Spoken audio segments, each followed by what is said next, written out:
Bansilal सहआचार्य, political science, Shri Kalyan राजकीय कन्या महाविद्यालय सीकर। आज की इस वीडियो में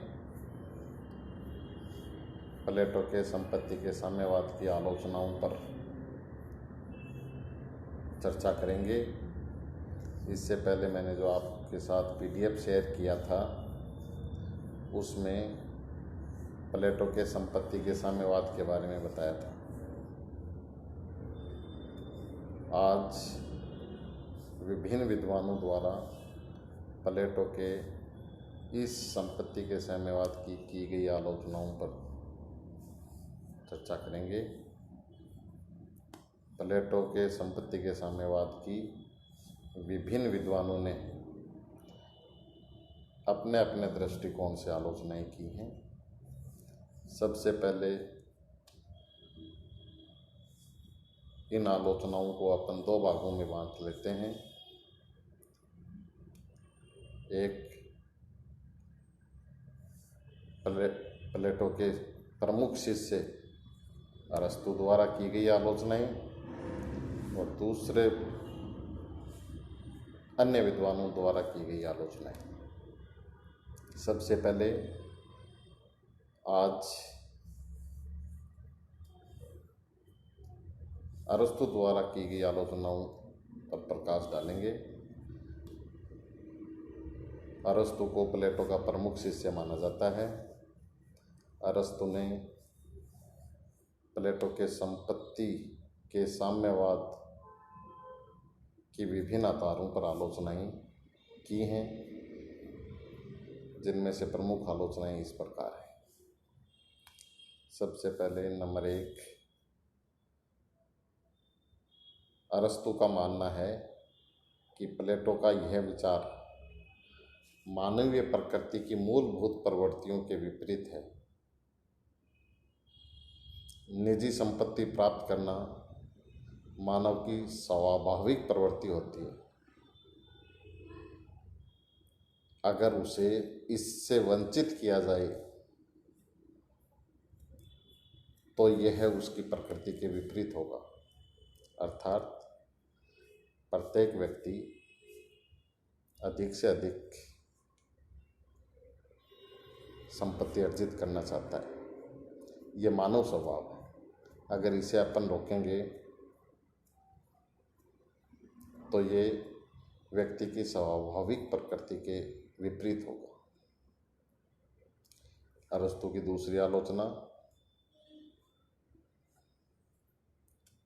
अरस्तु के अनुसार प्लेटो ने संपत्ति की जो सांझी अवधारणा कल्पित की है, यह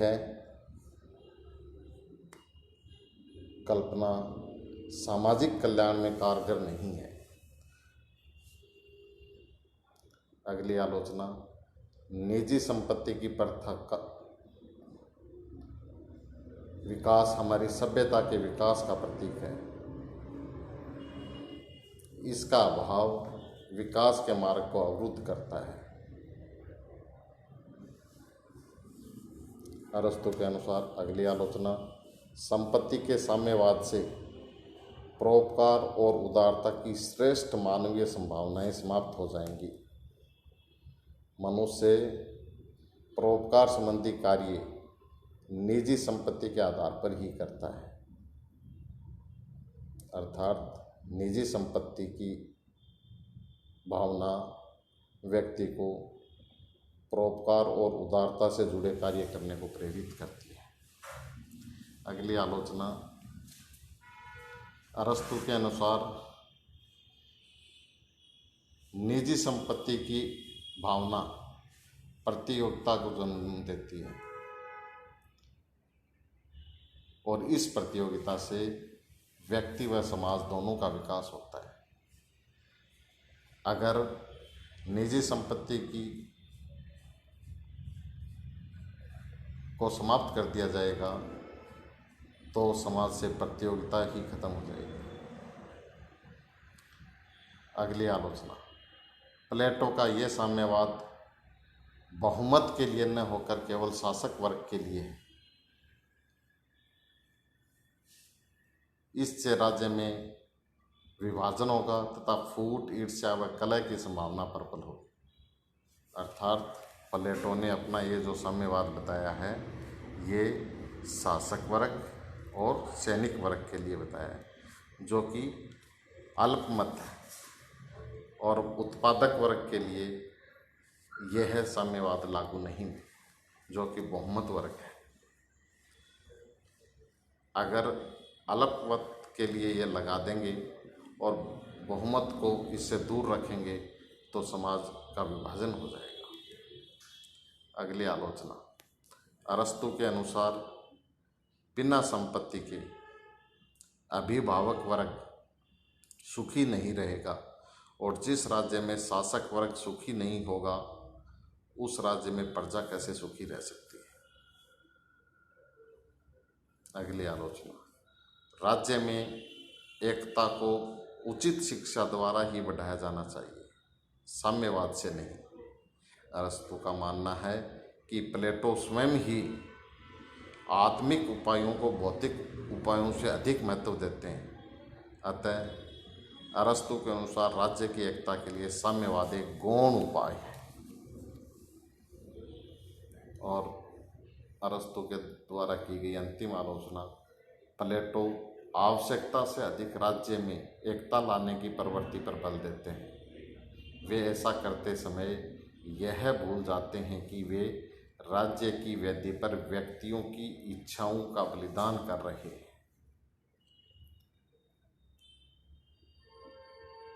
दूसरा, ये जो आलोचनाएं अपन ने देखी हैं ये अरस्तु के द्वारा की गई आलोचना, और मैंने पहले ही बताया था कि अपन दो तरीके से आलोचनाओं की चर्चा करेंगे। पहले भाग में अरस्तु के द्वारा की गई आलोचनाएं और दूसरे भाग में अन्य विद्वानों द्वारा की गई। अब सेकंड पार्ट में चर्चा करते हैं अन्य विद्वानों द्वारा की गई आलोचना। पहली आलोचना, प्लेटो की निजी संपत्ति की यह अवधारणा अनेक सद्गुणों के विकास में बाधक है। निजी संपत्ति व्यक्ति में अनेक सद्गुणों के विकास में सहायक होती है, जैसे दया, दान, परोपकार आदि। प्लेटो ने निजी संपत्ति के अवगुणों की ओर ध्यान न देकर संरक्षक वर्ग को उससे वंचित कर दिया, जो कि अनुचित है।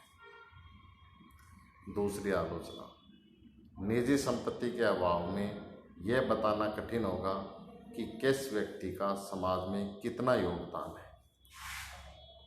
अर्थात बिना निजी संपत्ति के किसी व्यक्ति का समाज में क्या कंट्रीब्यूशन है, इसका अपन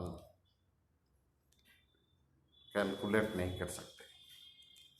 नेक्स्ट, निजी संपत्ति के अभाव में प्रेरणादायक शक्ति का ह्रास हो जाएगा। संपत्ति का आकर्षण व्यक्ति को अधिक से अधिक कार्य करने की प्रेरणा देता है। इसी प्रेरणा से व्यक्ति नए नए आविष्कार करता है। अगर यह प्रेरणा खत्म हो जाएगी तो नए नए आविष्कार बंद हो जाएंगे और समाज का विकास गति रुक जाएगी। अगली आलोचना, प्लेटो का साम्यवाद संरक्षक वर्ग के लिए है। अगर निजी संपत्ति मतभेद, अनेकता, लोभ व मोह को जन्म देती है तो उत्पादक वर्ग को इसका अधिकार देना विवेकपूर्ण नहीं है। नेक्स्ट, प्लेटो ने आध्यात्मिक रोगों को रोकने के लिए कोई आध्यात्मिक औषधि न ढूंढकर भौतिक साधनों का सहारा लिया है। नेक्स्ट, प्लेटो की यह योजना संपत्ति संबंधी स्वतंत्रता का अंत करती है तथा संरक्षक वर्ग के लिए तपस्वी का जीवन व्यतीत करने पर बाध्य करती है।